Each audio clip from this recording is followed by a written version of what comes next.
Au nom du Père, du Fils et du Saint-Esprit. Amen.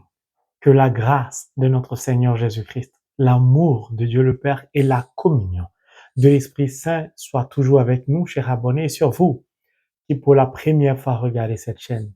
Si vous y êtes, ce n'est pas un hasard. Vous savez, le hasard n'existe pas dans la parole de Dieu.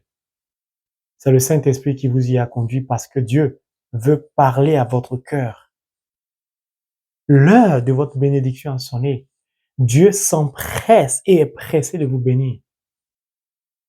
Merci de lui ouvrir votre cœur et de faire bon accueil à sa parole.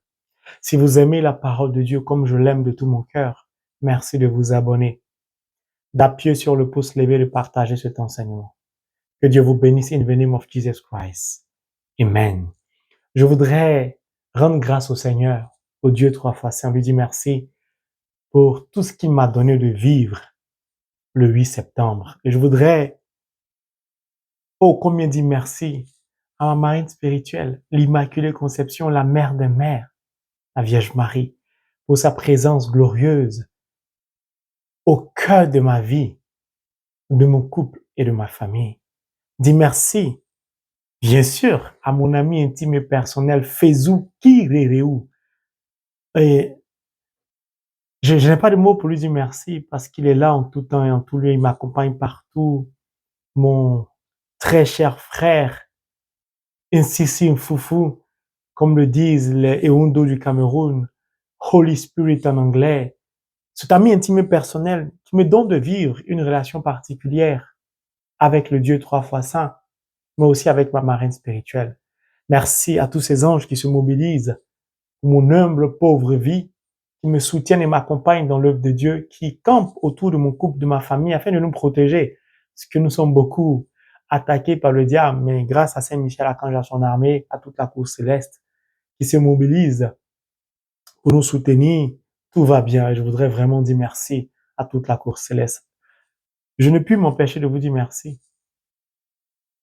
pour vos cadeaux, pour vos dons, pour vos prières en particulier. Merci pour le temps que vous prenez pour l'œuvre de Dieu, pour moi, pour mon épouse, pour ma famille, pour les membres de mon groupe. Sachez que nous vous sommes reconnaissants du plus profond de notre cœur et que Dieu ne cesse de vous le rendre au centuple. Que Dieu vous bénisse au nom de Jésus-Christ. Je voudrais aussi rendre un petit témoignage avec la permission de la dame. Dimanche, j'ai reçu un coup de fil. Je reçois beaucoup de témoignages, mais ce coup de fil m'a beaucoup touché parce que quand il s'agit d'un des secrets de la parole de Dieu, il y en a deux, je le rappelle souvent. Le premier secret,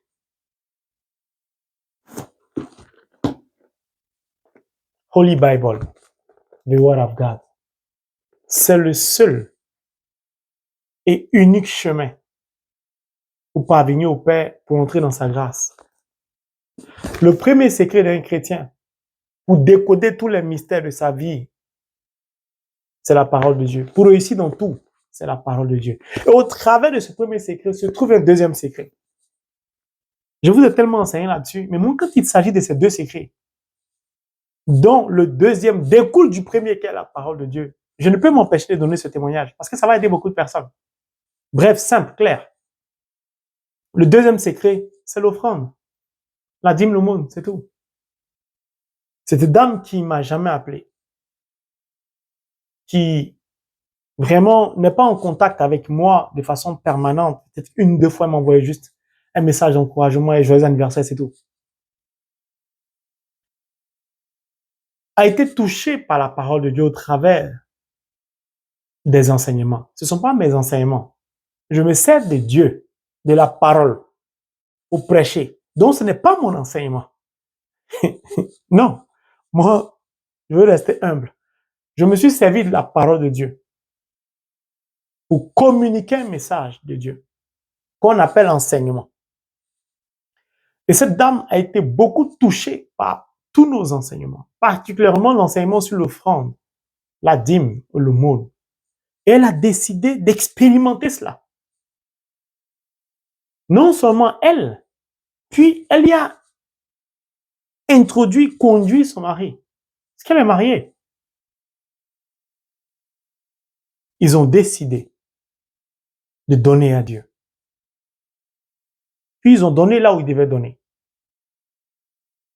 Ensuite, Dieu a mis en leur cœur de donner à l'église pour la construction de l'église. Elle et son mari ont pris dans les salaires, ils ont donné pour la construction de l'église. Je précise, ce n'est pas moi qui a fait les dons. Pourquoi je précise? Pour vous dire que c'est le Saint-Esprit qui suscite ce désir en vous. Personne ne doit vous demander, personne ne doit vous obliger ou vous imposer non seulement une offrande, mais encore moins vous dire où vous devez donner. C'est le Saint-Esprit qui inspire. C'est pourquoi je précise. C'est très important. Lorsqu'elle va le faire, elle va commencer à expérimenter des choses extraordinaires. Je vais prendre un seul exemple. Son business a commencé à prospérer. Ce n'est qu'un exemple. Le témoignage est profond, puissant. Je prends cours. Comme son business commence à prospérer, alors maintenant, le Saint-Esprit met à son cœur de puiser dans les ressources de son business pour me faire une offrande à moi. Et je vais prendre encore un seul aspect. Lorsqu'elle a expérimenté l'offrande, les tensions qui subsistaient au préalable dans son couple, dans son foyer, au cœur de son sacrement du mariage, ont commencé à baisser, à commencer à s'éteindre. En plus de ses business, de ses activités, il commence à prospérer. Je vous le dis souvent dans mes enseignements. Si vous parvenez à mettre en pratique les deux secrets, c'est-à-dire la parole de Dieu et le don volontaire qu'on appelle offrande, homonodime, vous ne pouvez qu'expérimenter la puissance de Dieu, car ce sont les secrets de Dieu. Elle en voit le résultat aujourd'hui. Puis, je lui ai rien demandé. C'est elle qui m'a donné son propre témoignage dimanche. Puis elle m'a dit, elle peut plus se passer de la parole de Dieu. Elle n'y arrive plus. Et elle m'a dit merci de l'avoir aidé à renouer avec la parole de Dieu, à reprendre sa vie spirituelle en main. Et je voudrais rendre toute la gloire à Dieu pour ce qu'il a accompli dans la vie de cette dame. Elle se reconnaîtra. Ma sœur, que Dieu te bénisse de là où tu es et que ce que tu as commencé, que Dieu l'achève pour toi. Car tu n'as pas encore fini d'expérimenter Dieu. Sa gloire, tu seras international, mais tu verras, on y arrive. Je ne suis pas pressé. J'aime le Seigneur. Pour vous dire que l'offrande, le don, peut restaurer votre sacrement du mariage sans que vous ayez à parler. Ça peut apporter la paix. Ça peut apporter l'union. Ça peut faire revenir votre mari ou votre femme. Ça ouvre beaucoup de portes. Ça transforme beaucoup de vies. Mais je précise, personne ne doit vous l'imposer. Puis, c'est suscité par le Saint-Esprit. C'est lui qui met ça à votre cœur et c'est lui qui va vous orienter. Ceux à qui j'ai donné des cheminements que je suis le savent. Au soir des cheminements, je leur conseille toujours l'offrande. Puis je précise, ne m'envoyez pas votre offrande. Je vais demander au Saint-Esprit et je vous dirai où vous devez donner. Et je prends le temps de poser toujours la même question et d'insister sur la réponse. Je ne vous ai rien demandé. Est-ce que nous sommes d'accord là-dessus? La personne dit oui et dit OK. Puis je ne vous ai pas demandé de m'envoyer quelque chose à moi. Non. Ne salissez pas l'œuvre de Dieu. Voilà. Donc, ils sont habitués, ils le savent. Parce que celui qui m'appelle pour me faire un don, c'est le Saint-Esprit qui a mis ça en son cœur, qui a suscité ce désir parce que Dieu a déjà un plan pour le bénir, pour bénir la personne. Je ne suis qu'un réceptionniste, un percepteur des taxes de Dieu. Dieu a déjà prévu de bénir les gens. C'est tout. Il y a des gens à qui Dieu dit, regarde, allez-y donner à mon serviteur, à mon prophète, allez-y donner à mon enfant chéri. Il y a des gens que la Vierge Marie me laisse, allez lui donner. Tu vas donner où? Et puis il y a des gens qui doivent me donner, qui m'appellent, je vais te donner, puis le Saint-Esprit dit non. Dis-leur d'aller donner à la construction de l'église. Dis-leur de donner à tel endroit, tel orphelinat. Tout est coordonné par mon ami intime et personnel, le Saint-Esprit. Ça ne se force pas. Ma sœur, que Dieu te bénisse, qu'il bénisse ton business, qu'il bénisse tes différentes activités, qu'il te donne d'expérimenter encore plus, au-delà de ce que tu es en train de vivre, et que ton foyer à jamais restauré soit source de bénédiction pour tous les autres foyers dans le monde, in the name of Jesus Christ. Amen. L'enseignement que je voudrais partager avec vous est tiré du livre de Saint Matthieu, chapitre 6, le verset 33, que vous tous vous connaissez normalement si vous êtes baptisés.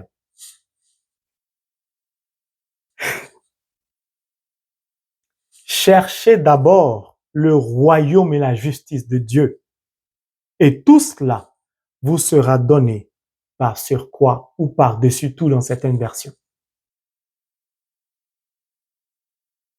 Vous avez été beaucoup enseigné là-dessus. Je vais prendre un aspect. Tout à l'heure, j'ai parlé des secrets de la Bible. Je vais essayer à partir de ce verset de mettre en exergue un secret puissant de ce verset, de la parole de Dieu, de Holy Bible en général. Et vous allez comprendre l'importance de vous attacher profondément, sincèrement, mais puissamment à la parole de Dieu. C'est la clé de tout. Le seul chemin. C'est une clé passe-partout, ça ouvre toutes les portes, ciel comme terre. Si vous connaissez une clé qui ouvre la porte des cieux, la terre, pardonnez, envoyez-moi le lien ou bien communiquez-moi l'adresse du vendeur. Puis cette clé-là, elle est accessible à tous et elle est gratuite. Parfois, on se fatigue. Je ne sais pas pourquoi nous, les chrétiens, on aime se torturer. Bref, c'est à notre portée. Si tu as rangé ta Bible, va la sortir. Si tu ne la lisais pas, commence à la lire. Pardon, c'est une clé puissante. Tu vas comprendre. Permettez que je lise 2 versets au-dessus du verset 33. Ne vous inquiétez donc pas en disant qu'allons-nous manger, qu'allons-nous boire, de quoi allons-nous nous vêtir. Tout cela, les païens le recherchent sans répit. Donc, la parole de Dieu nous dit que nous devons chercher d'abord le royaume des cieux et la justice de Dieu. Et tout le reste nous sera donné par-dessus tout, par surcroît. Puis je vous ai lu, Dieu dit de ne pas nous inquiéter de ce qu'on va manger, que les païens cherchent ça tous les jours, sans répit. Dieu nous appelle, en tant que baptisés confirmés, à nous distinguer des païens. Je recommence. Dieu te dit, mon enfant, tu es baptisé confirmé. Pardon. Quand on te regarde, on doit pouvoir distinguer, on doit pouvoir voir, observer, déceler, remarquer une différence entre toi et le païen. J'aime Dieu. La parole est puissante. Première des choses. Deuxième des choses, Dieu te demande, tu as quel problème? Pourquoi tu cherches, tu cours après tout ce qui t'est donné comme si tu étais un païen? C'est pourquoi il dit, ne vous inquiétez pas, qu'allons-nous manger, qu'allons-nous boire, comment allons-nous vêtir? Tout cela, les païens le recherchent sans répit. C'est-à-dire, un vrai chrétien ne court pas après la nourriture, ne court pas après des biens matériels de seconde, ne court pas après un immeuble, une maison, ne court pas après un terrain, ne court pas après tout ce qui est bien matériel. Dieu te dit, si tu cours après tout cela, et que c'est ça qui est ta priorité, tu n'as rien compris. Tu n'es pas un baptisé, tu n'es pas un enfant de Dieu, tu es un païen. Et tout cela, les païens le recherchent sans répit. C'est-à-dire que les païens ne se reposent pas. Ils courent après l'argent, ils courent après les vêtements, après tout. Puis maintenant, Dieu te demande, quelle est la priorité de ta vie? Quel est le but de ta vie en tant qu'enfant de Dieu? En tant que baptisé confirmé? En tant que chrétien? Tu as été marqué du sceau de l'Esprit Saint. Quelle est ta priorité?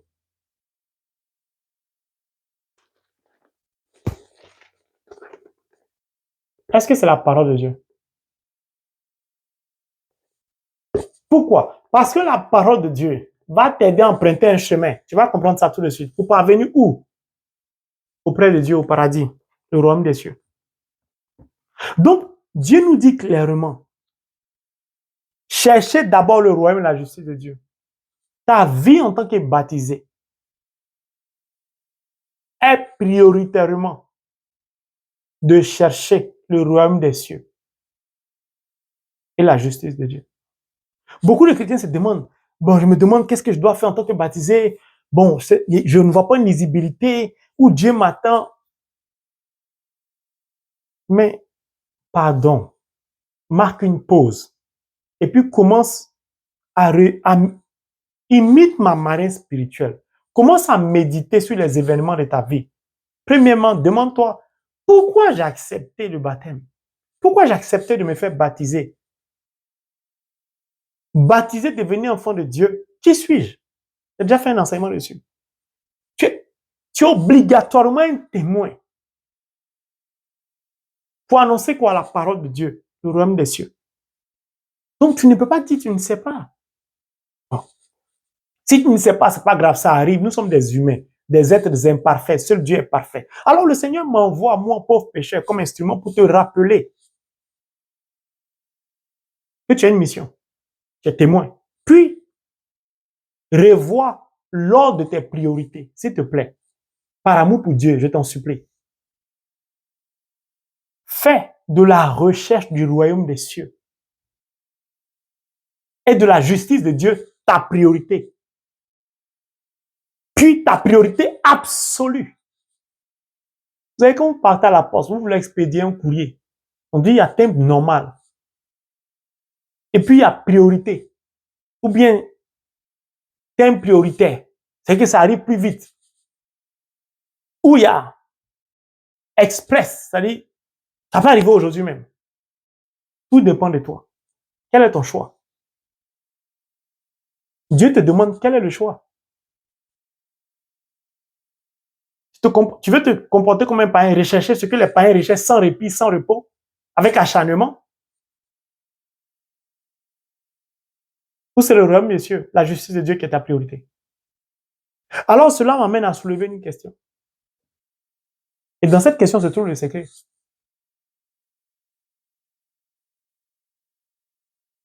Pourquoi te bats-tu, te débats-tu? Pourquoi t'acharnes-tu?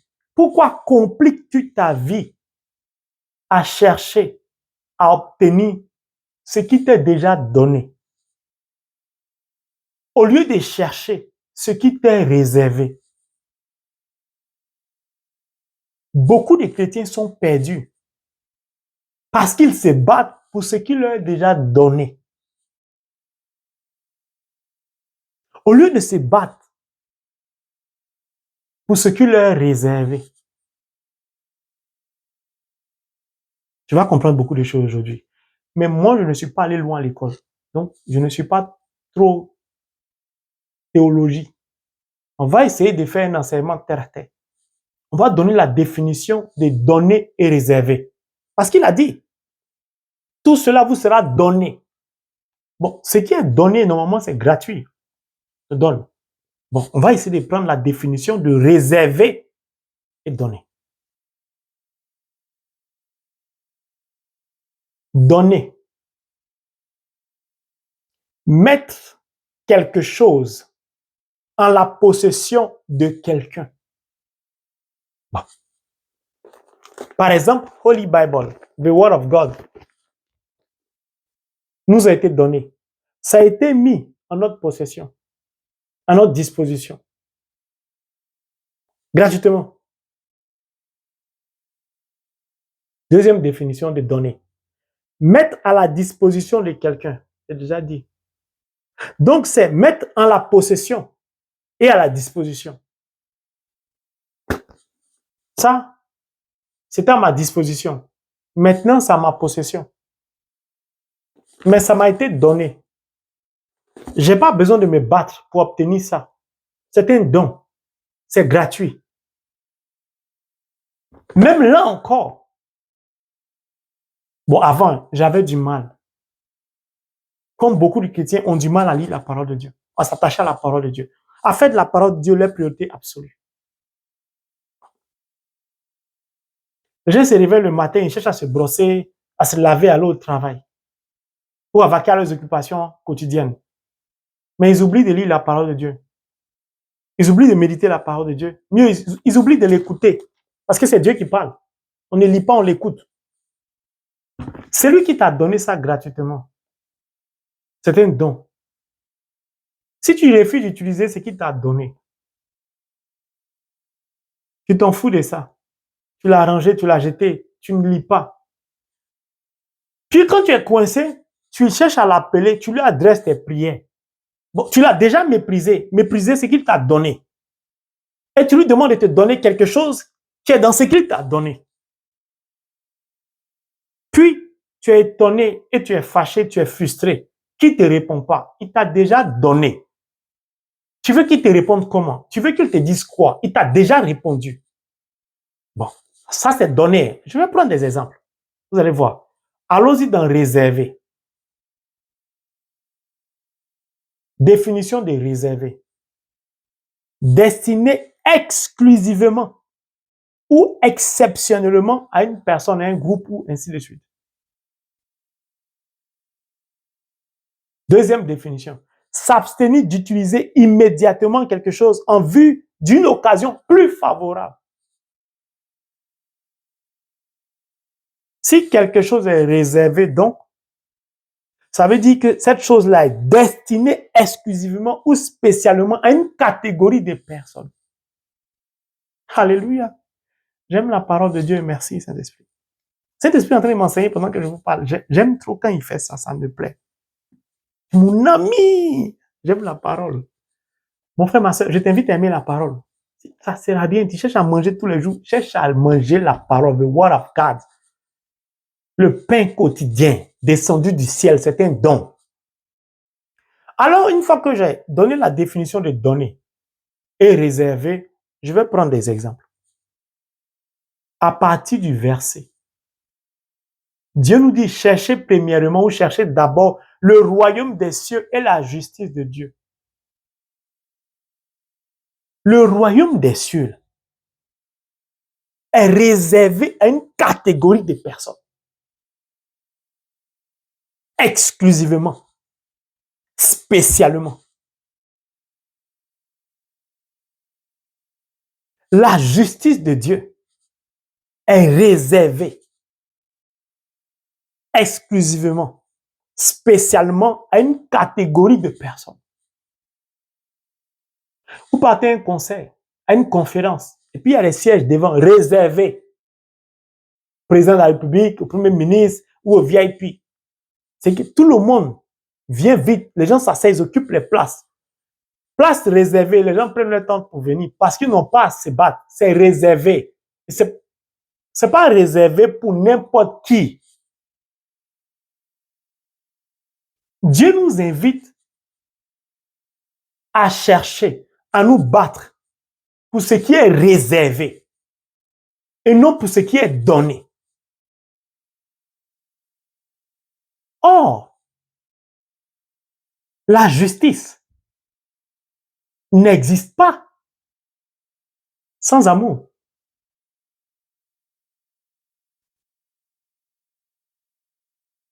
Pour être un instrument de justice,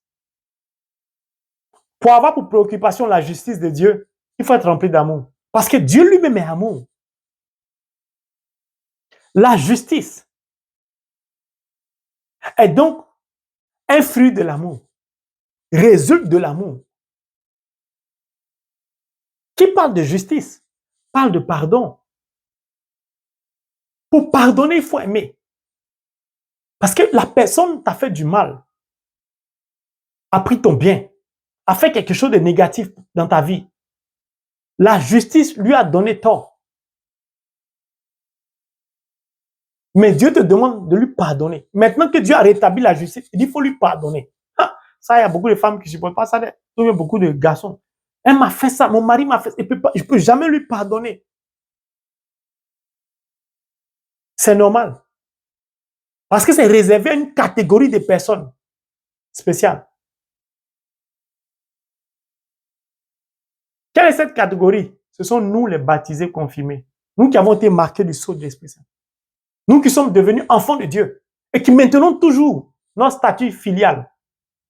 Nous sommes toujours enfants de Dieu de par le mode de consécration de notre vie. Car baptisés que nous sommes, devenus enfants de Dieu, si nous ne menons pas une vie de sainteté, nous perdons cette filiation. Ah oui, je le répète souvent. C'est le maintien de ta couronne, le maintien de ta pureté, de ta sainteté, qui te permet de demeurer enfant de Dieu. Un être humain obscur n'est pas un enfant de Dieu. C'est une créature de Dieu. Je donne un exemple. Caïn a tué Abel. Dieu l'a créé, mais il n'était pas enfant de Dieu.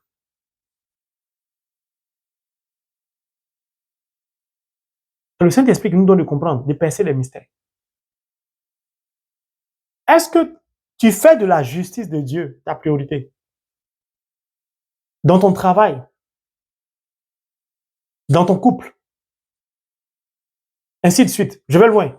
Est-ce qu'au cœur de l'église, de la paroisse que tu fréquentes, même que tu sois prêtre, pape, cardinal ou bishop, est-ce que tu fais de la justice de Dieu ta priorité là où tu es?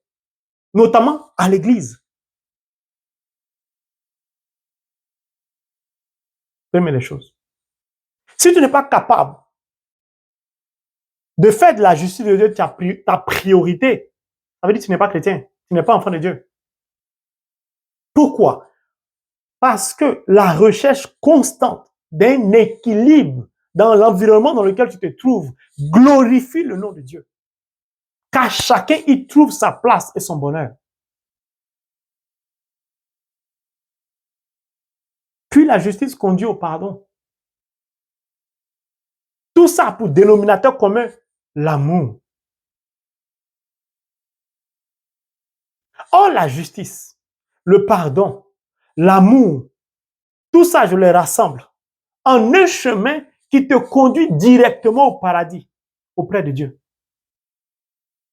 Lorsque Dieu te dit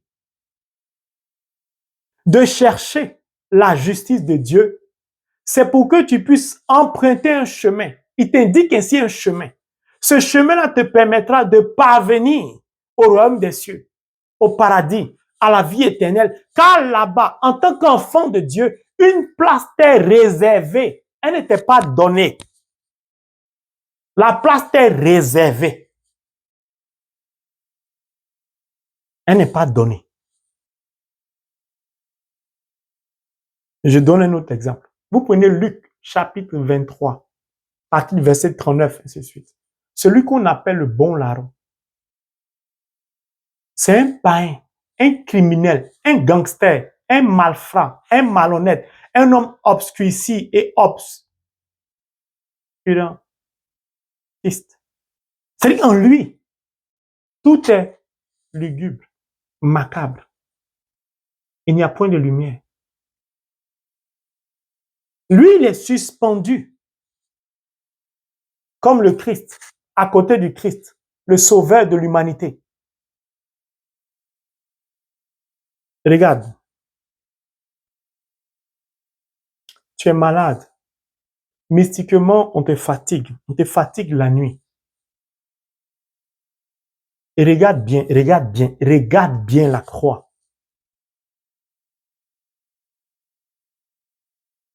Jésus veut te délivrer. C'est une pratique mystique qui perturbe ta vie.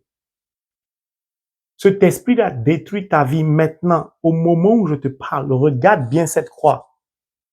Tu vas commencer à sentir quelques phénomènes bizarres. Ton corps va commencer à trembloter. Parce qu'au nom de Jésus, le démon, l'esprit qui t'habite va sortir maintenant. Je recommence.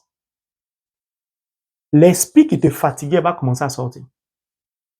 Soit par le bout de tes doigts ou par le bout de tes pieds. Tu vas sentir tes doigts avoir des formes bizarres ou tes pieds avoir des formes bizarres. Ne t'inquiète pas. Reste, regarde simplement cette croix. Le Christ veut te libérer. L'Esprit de Dieu me dit, tu as trop souffert. Il est temps que ça prenne fin. Merci Seigneur pour la délivrance de cette personne. Je dis, tu vas, envoie-moi ton témoignage. Parce que il s'en va là. Là, il part au nom de Jésus. Cet esprit te quitte maintenant au nom de mon Seigneur Jésus. Par la puissance de la Sainte Foi, il te libère. Alléluia, merci Père. Il dit, on ne joue pas avec la parole. Hein. Aucun démon ne peut résister face à la parole de Dieu. Puis la puissance de la Sainte Croix. Alléluia, merci Père. Je parlais de bon larron. Hein. Merci Saint-Esprit de me rappeler. Lui, crucifié comme le Christ, il dit à l'autre, le premier larron, ce qu'on appelle le bon larron, dont il y a un, deux, supposons que le bon est le deuxième. Il dit au premier, mais toi là, tu n'es pas bien. Lui, le Christ, il n'a rien fait. Toi et moi, nous sommes des criminels. Qu'est-ce qu'il fait, le bon larron? Il reconnaît déjà qu'ils sont des pécheurs. Puis, il affirme, il confirme que celui qui est au milieu d'eux, qui est crucifié, ne mérite pas cette sentence, ne mérite pas ce jugement, car lui n'y est pour rien. Il n'a rien fait. Mieux, il subit une injustice. Il fait quoi? Il manifeste la justice de Dieu. C'est un païen. Puis qu'est-ce qu'il va faire? Il va dire après au Christ, il dit, souviens-toi de moi quand tu seras dans le royaume des cieux. Mais pourquoi il lui dit, souviens-toi de moi? Parce qu'il empruntait le chemin de la vérité, c'est-à-dire de la justice. En disant, je n'ai rien fait. Nous avons fait des choses. Lui n'a rien fait. Il établit la justice. Il dit, l'injustice a permis que cet homme qui est au milieu de nous meure, soit crucifié. Il met en exergue le mauvais cœur, l'obscurantisme, l'obscurité de certaines personnes à l'égard de la parole de Dieu, à l'égard de l'Église, à l'égard du Christ. Il accomplit ainsi la volonté de Dieu. Il est suspendu en croix, c'est-à-dire ses pieds ne touchent même pas le sol. Regardez déjà son élévation spirituelle en tant que païen. Puis, il plaide, non pas pour que Dieu lui donne la vie, c'est-à-dire il acceptait crucifié, il acceptait la mort comme chemin de salut. Alléluia. C'est un païen. Au moment où il parle, il emprunte le chemin de la justice, de la vérité. Il dénonce, comme beaucoup de chrétiens ont peur de dénoncer l'injustice au travail, au cœur de l'Église, des ministères et de la paroisse. Trop d'injustice. Tout le monde ferme sa bouche. Dans les familles, tout le monde ferme sa bouche. Lui, il a le courage. Il dénonce l'injustice que subit le Christ. Il dit, lui, il n'a rien fait, il ne mérite pas ça. Il prend donc la défense de l'Emmanuel. Lui, qui mérite sa sentence, devient juge pour rétablir la justice, c'est-à-dire l'injustice. Donc, il emprunte le chemin de la conversion pour devenir enfant de Dieu. Est-ce que vous avez entendu la Bible dire que sur la croix, il a été baptisé? Si quelqu'un a reçu ce verset, moi, je ne suis pas au courant. Merci de m'envoyer un email pour me confirmer. Sur la croix, on ne lui a pas dit qu'il s'est fait baptiser. Ce qu'il manifeste est le comportement des enfants de Dieu, c'est-à-dire des baptisés. Puis il plaide avec humilité. D'abord, il reconnaît que celui qui est crucifié est un roi. S'il est un roi, il a donc un pouvoir. S'il est un roi, il a donc un royaume. Mais lui, il a envie de prendre part à ce royaume. Un gars qui est victime d'une injustice qui ne parle pas. Donc, si je parviens à arriver dans le même royaume que lui, mais j'ai tout. Il commence à plaider, chemin d'humilité.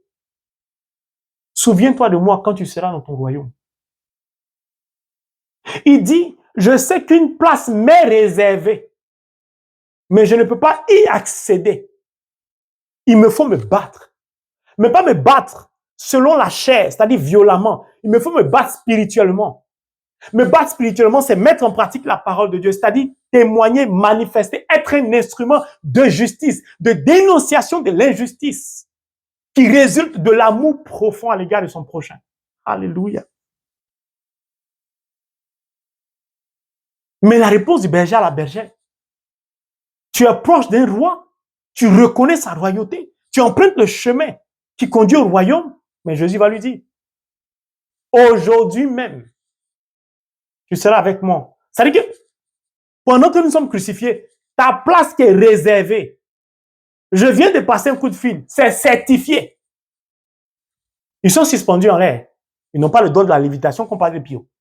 Ils sont suspendus par le diable.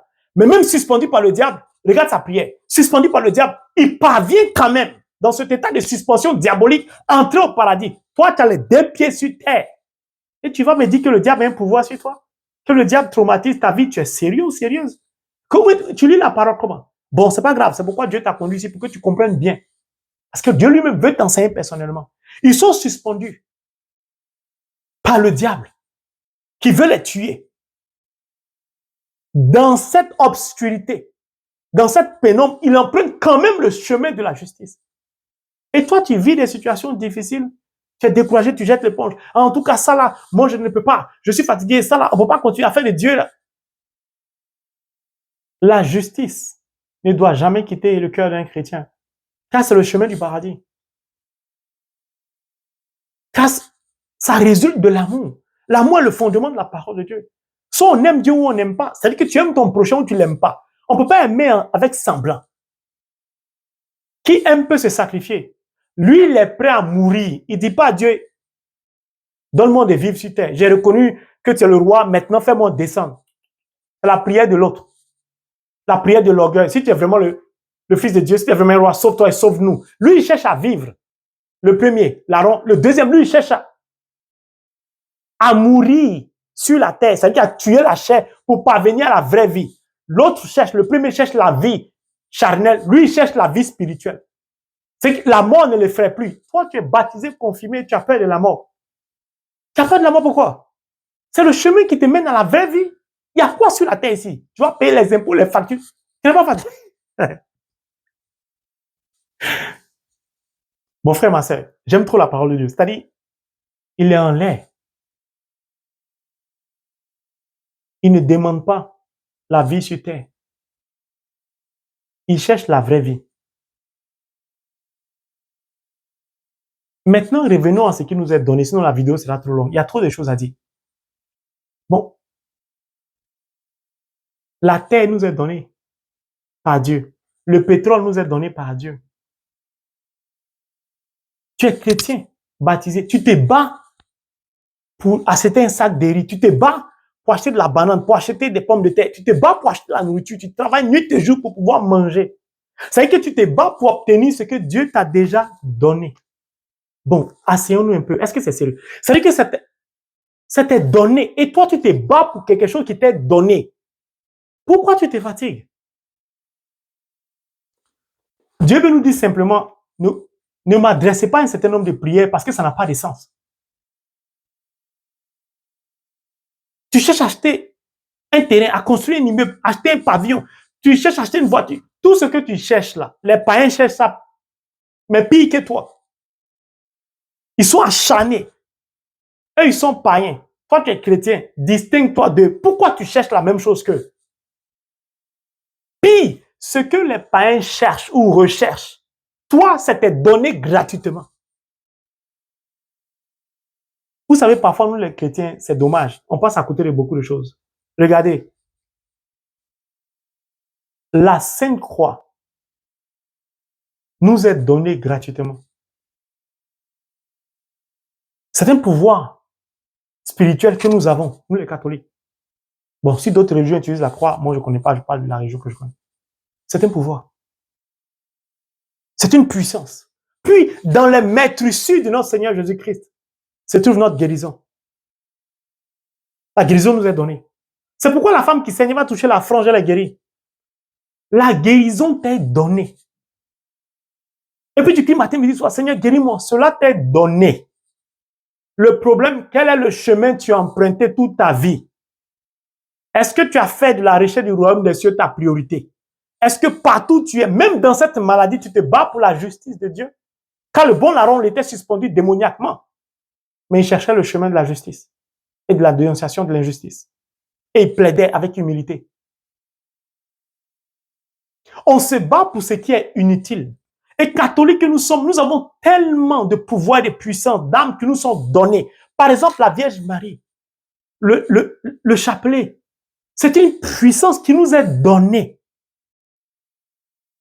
Pourquoi on a du mal à utiliser cette puissance? Pourquoi on ne s'en sert pas? Alors Dieu veut te dire aujourd'hui, arrête de te battre pour ce qui t'est donné. Bats-toi pour ce qui t'est réservé. Ce qui t'est réservé est plus difficile à atteindre que ce qui t'est donné. Mais cela n'était pas impossible parce que tu as déjà les prédispositions en tant qu'enfant de Dieu. Exemple, j'ai parcouru du moins Holy Bible, the Word of God. Je n'ai jamais trouvé un verset qui dit que quelqu'un a prié pour se marier. Ça n'existe pas. Je mets quiconque au défi. Tu jeûnes, tu pries pour te marier. Pourquoi tu fais ça? C'est donné cadeau par Dieu. C'est un sacrement. Il t'a déjà donné le sacrement. Pardon, arrête de prier dans ce sens. Ou du moins, change ta manière de prier. Dieu ne marie pas les gens. Il unit les gens. Que personne ne sait pas ce que Dieu a uni. Le mariage, le sacrement t'est donné. Mais l'union, c'est-à-dire la rencontre de ton âme sœur t'est réservée. Si tu empruntes le chemin de la justice, du pardon, si tu manifestes l'amour de Dieu, il te donne tout. C'est-à-dire que tu as le sacrement du mariage, puis il te donne accès à ton âme sœur. C'est tout. Il dit que vous comprenez la parole de Dieu, vous ne vous fatiguez plus pour rien. Moi, je n'ai pas besoin de prier pour avoir une voiture. Cela m'est déjà donné gratuitement. Il dit tout cela, tout, maison, mariage, enfant, guérison, terrain, nourriture, tout est donné. Pourquoi tu te bats pour ça? 12 heures de travail dans la journée. Tu n'as même pas le temps pour toi, pour tes enfants. Tu n'as même pas le temps d'aller à la messe en semaine. Tu n'as même pas le temps pour lire la parole de Dieu. Et tu es étonné de ta vie. Tu es étonné que tu fais des demandes de financement, il y a des blocages. Tu es étonné que tu veux signer des contrats. Au début, on te dit oui, après on donne à d'autres personnes. Tout ça t'est donné. Tu te fatigues. Pourquoi?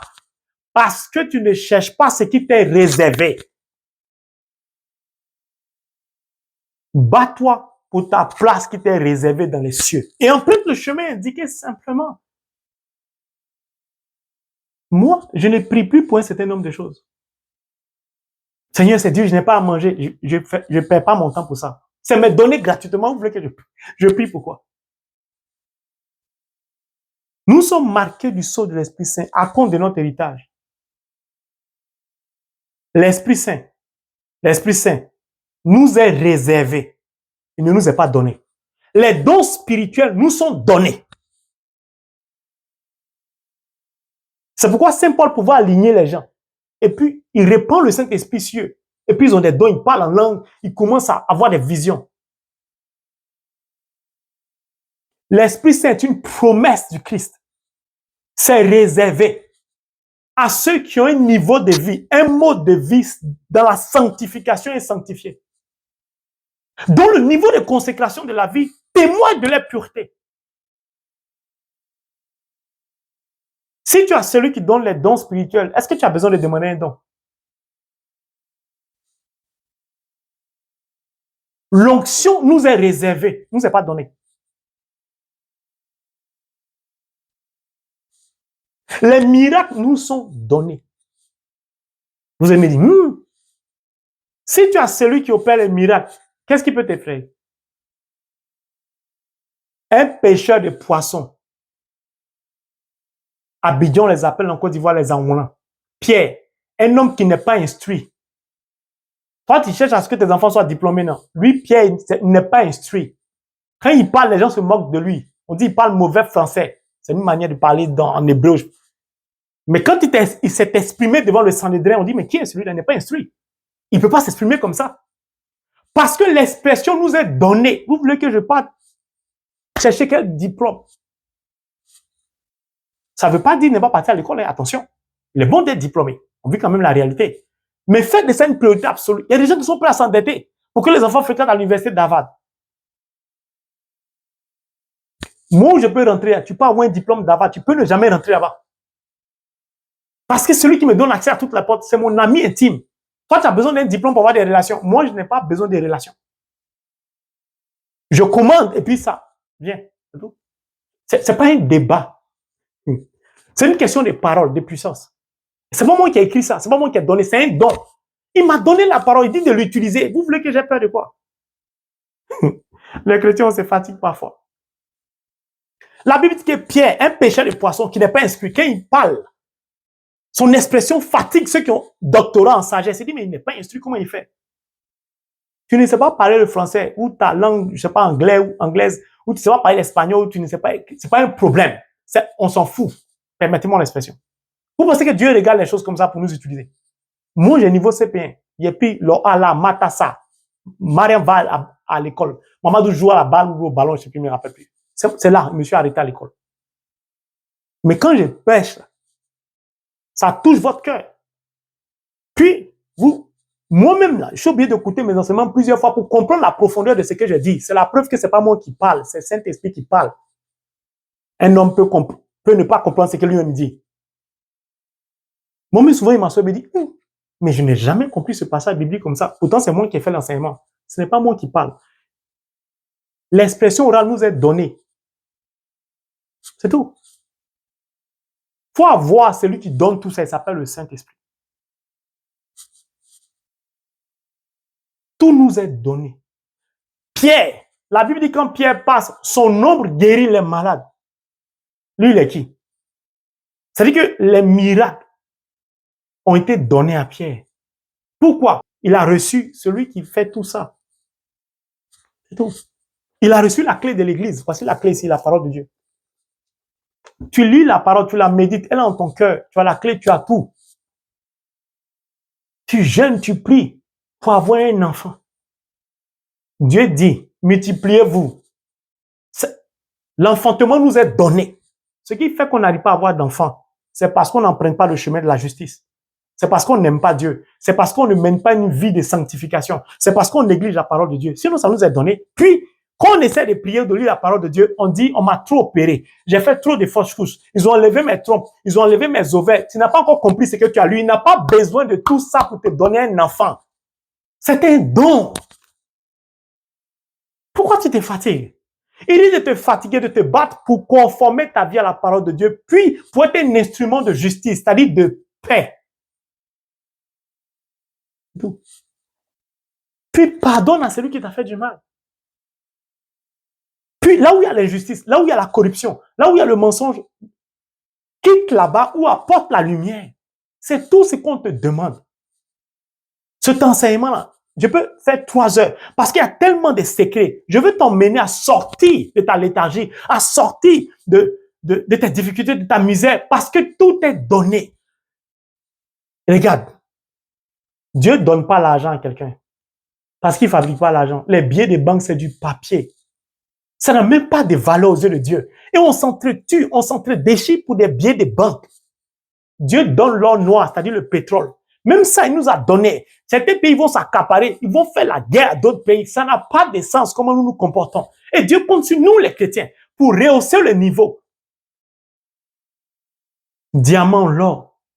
Ce sont des dons de Dieu. On ne se bat pas pour avoir l'or, le diamant. C'est un don. Il nous a déjà donné. Regardez, les gens vendent l'eau minérale. Il y a des pays où il n'y a pas l'eau, où on fait des forêts, il faut des pompes. Il y a des pays où, pendant ce temps, d'autres ont l'eau, d'autres vendent l'eau minérale. Qui a donné l'eau? C'est Dieu. Sous la terre, les nappes phréatiques, l'eau coule. Tout ça est don de Dieu. Pourquoi on a reçu ça gratuitement? On se vend ça entre nous. Parce que le cœur de l'homme est mauvais, a dit Jérémie. L'or est un don. Le diamant est un don. Voiture, c'est un don de Dieu. Avion, les ordinateurs, les portes, ce sont des dons de Dieu. C'est gratuit. Pourquoi? Les matières premières qu'ils prennent pour fabriquer, qui a mis ça sous la terre? Dieu. Tu manges la viande agoutie, tu manges le poisson, des trucs, des moules, des huîtres, tout ça, ce sont des dons. Il dit profiter.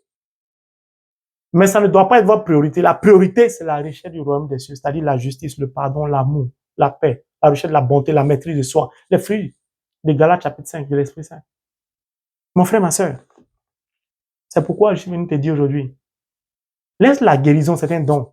Cherche la justice, cherche le royaume de Dieu, cherche à t'attacher à Dieu, cherche à faire de Dieu ta priorité. Tu vas voir qui va te guérir. Il dit, tout est donné par-delà tout, au-dessus de tout, par-dessus tout, par-sur quoi. Regarde, tu peux attraper ça seulement. Tu dis, merci Seigneur, par la puissance de la Sainte Croix de m'avoir guéri ou délivré, tu es guéri. C'est simple, non? Parce que c'était donné, à condition que tu aies une vie conforme à la parole de Dieu. C'est là le problème. Dieu peut te donner un don. Tu peux parler en langue. Et puis tu peux perdre le don. C'est un don. C'est pas que Dieu n'aura jamais ce qu'il donne. C'est notre impureté de vie qui était le don de langue, par exemple, ou qui était notre don de vision, qui était notre don de guérison. Dieu, quand il te donne quelque chose, il n'est pas mauvais comme un être humain, il ne reprend jamais. C'est comment tu vis qui te fait perdre ça. C'est pourquoi vous voyez beaucoup de serviteurs de Dieu ont perdu les dons spirituels. C'est un don, il va te donner pour reprendre comment. Est-ce que Dieu est mauvais? Mais c'est lié à notre manière de vivre. Mais quand tu te bats pour chercher à obtenir l'Esprit de Dieu, à avoir une place dans le royaume des cieux, pour obtenir ce qui t'est réservé, tu as tout ce que tu veux. Je vous donne un exemple simple, je termine l'enseignement là. Je sais qu'il y a beaucoup de choses, je me dis, mais je ne veux pas que ce soit trop long. Le frère Ange-Marie est un serviteur de Dieu.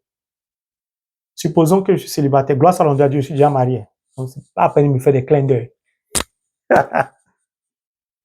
Nous sommes à une croisade de prière. Et quand je passe, vous voyez 10 handicapés sur des fauteuils roulants. Quand je passe, mon nom balaie ces 10 fauteuils roulants. Et puis vous voyez les uns après les autres, ils bondissent de leur chaise. Ils commencent à marcher. Tout le monde sera émerveillé. Tout le monde va glorifier le nom de Dieu. Si moi, en ce moment, je regarde une fille, je dis, je vais t'épouser. Vous pensez que la fille va dire qu'on n'a qu'à s'étudier d'abord?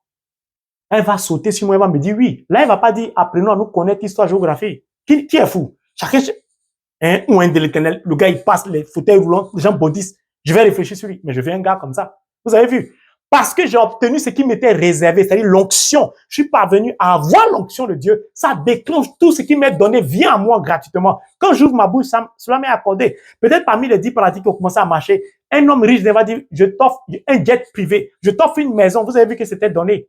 Je n'ai pas eu besoin d'aller à Harvard, je n'ai pas eu besoin d'avoir un poste, je ne sais pas où. Moi, Dieu me donne tout ce que je veux qui est compatible à ce qui est bon pour mon bonheur. Parce que je suis comme à goût. J'ai dit à Dieu, si tu me donnes trop, je vais te laisser. Si tu me donnes rien, je vais aller te demander au volet. À goût, Proverbe chapitre 30, lisez. Dieu me donne toujours ce qu'il faut. Ça m'est donné, vous voulez que je fasse quoi? Regardez, les gens cherchent à fêter leur anniversaire. C'est pas que c'est mauvais. Ils organisent les fêtes, ils dépensent l'argent, ils invitent les gens. C'est une bonne chose, un partage. Moi, mon anniversaire, je le mets au service de Dieu. Je prends pour lui la parole de Dieu, pour préparer les enseignements, pour appeler les gens, pour prier pour les gens. En retour, je fais quoi? Dieu me donne, m'appelle pour me donner un cadeau, m'appelle pour me donner des dons. Puis les dons que je reçois, les cadeaux pour mon anniversaire, c'est pour moi. Sans parler de ce que la Vierge Marie m'a donné. Je prends ça encore pour aller aider les pauvres. Vous voulez que je manque de quoi, sérieusement? Vous voulez que je manque de quoi? Mais vous n'allez jamais m'entendre dire que je cherche à acheter un immeuble. Si Dieu me donne, je prends, mais faites de ça, non. Pourquoi? Parce que ce que je reçois, je cherche à redonner aux autres qui souffrent, qui sont dans la détresse. Quand il y a un niveau spirituel élevé, vous avez déjà vu la Vierge Marie, la Bible a fait la comptabilité de ses biens. Pourtant, Jésus, là, il dit pêche un poisson, il enlève l'argent dedans, l'or pour payer à César. Qu'est-ce que Jésus ne pouvait pas avoir? Quelqu'un pouvait, si Jésus fêtait un anniversaire, vous imaginez le nombre de cadeaux, les personnes qu'il a guéries. Vous imaginez les salles d'or, les gens allaient venir de partout. Vous avez déjà entendu la Vierge Marie dire que dans la Bible, elle a fait un anniversaire, ou bien ils ont fait le décompte des biens de Jésus, pour dire qu'il avait tel nombre de yachts, de bateaux, de croisières. Non, ils ont compris l'aspect. Mais ce sont nos enseignants, c'est notre berger. Jésus sait. Un vrai spirituel ne cherche pas le matériel. Ma marraine au courant. Très jeune, elle s'est détachée du matériel. Elle a fait quoi? Elle a cherché le royaume des cieux, c'est-à-dire elle a emprunté le chemin de la justice, l'accomplissement de la parole de Dieu. Elle a tout eu. Puis, elle a tout eu, non. Elle a été couronnée et elle se donne à nous. Marie était un don de Dieu pour nous, les catholiques. Dieu nous l'a donné gratuitement. Et puis, regardez comment on se comporte avec elle.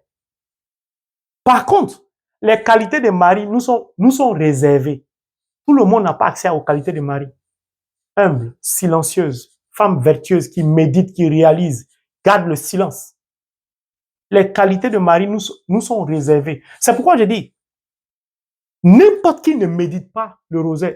Ce sont des personnes choisies qui se battent pour obtenir ce qui est réservé. Quand tu commences à méditer le rosaire, tu obtiens beaucoup de choses. Tu obtiens presque tout.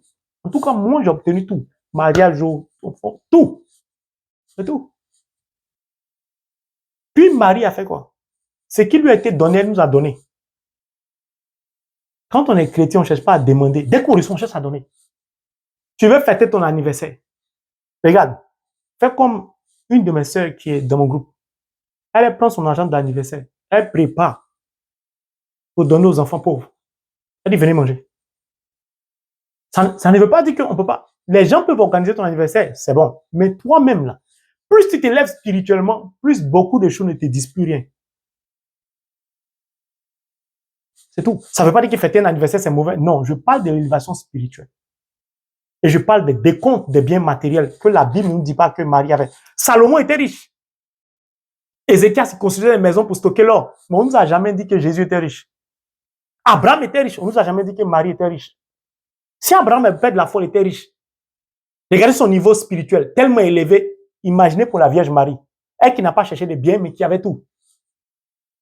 Tout était réservé à la Vierge Marie. La preuve à la noce de Cana dit que le vin est fini. Elle a juste parlé, il a obéi. Mon frère, ma soeur, cet enseignement, il a voulu partager avec toi. Il est long, mais il est puissant. Le Seigneur me dit que maintenant, il va commencer à visiter beaucoup de personnes, que beaucoup de personnes ont beaucoup de mauvais esprits. Donc, maintenant, la croix va commencer à vous délivrer. Ne vous inquiétez pas. Regarde, tu te mets simplement à genoux, tu ouvres tes mains. Tu dis, Seigneur, merci pour la puissance de la Sainte Croix de me libérer, de me délivrer, de me libérer de ces mauvais esprits. Tous mes dossiers qui étaient bloqués, mes finances bloquées, au nom de Jésus, par la puissance de la Sainte Croix, libère mes dossiers. Mais tout ce qui était blocage, débloque tout. Mes finances, mon salaire, mes avantages dans mes compagnies, tout le monde a eu sauf moi. Maintenant, je le possède parce que je suis enfant de Dieu et tout m'est donné au nom de Jésus. Vous allez voir dans les semaines qui viennent. Vous allez m'appeler. C'est la parole de Dieu, on ne parle pas beaucoup, on l'expérimente. Merci Seigneur maintenant de les toucher, de les délivrer. Père, merci de permettre à tes enfants d'obtenir ce qu'il leur a donné au nom de Jésus. Et conduis-les par le Saint-Esprit, emprunte le chemin, afin qu'ils obtiennent ce qu'il leur est réservé. Pour la gloire de ton nom. Au nom de Jésus. Amen. Que Dieu vous bénisse, que Dieu nous bénisse.